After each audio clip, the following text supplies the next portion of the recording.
everyone, welcome back to our beginner's guide to serging. In episode 6, we're going to master how to do corners and curves on your serger. In this episode, we'll learn how to do an outside corner, outside curve, inside curve, and a circle.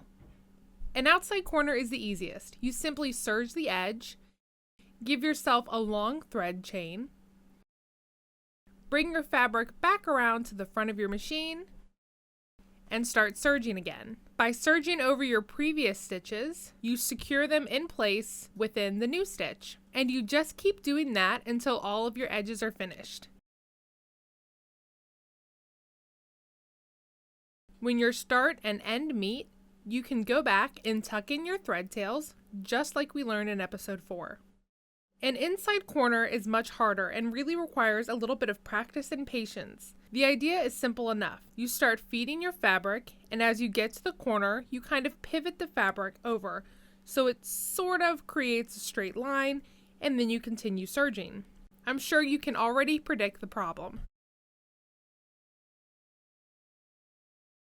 If you're not super careful with your feeding, you end up with a bad pucker. Not exactly what we were going for. So what should we do? The easiest method is to simply snip a tiny little cut into the corner so that the fabric pivots neatly.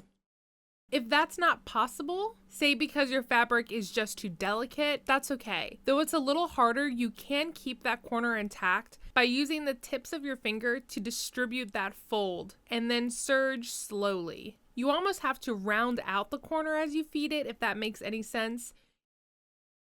You just end up with a few minor wrinkles that are easily ironed out. Again, clipping into the corner is definitely the easiest. Wide outside curves are a cinch. You start the stitch just like any other.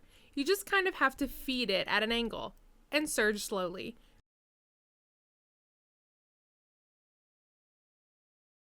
Really very simple. And inside curves are just as easy. It's the same as an outside curve, you just feed at a slightly different angle.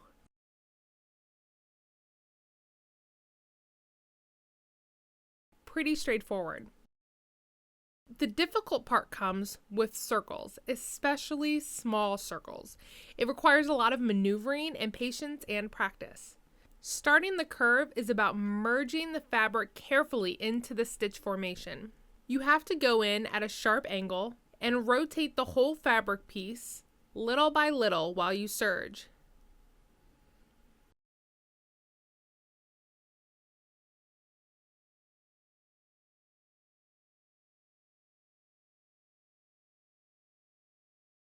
As you make your way back to the start of the seam, you kind of gradually pull away from the needles so the stitch is tapered off. You can see how these ends overlap. All that's left is to tuck in the thread tails. Speaking of circular sewing, you can also use your serger like a free arm for when you need to sew cuffs and hems and stuff like that. Again, you just kind of merge your edge into the stitch to get it going.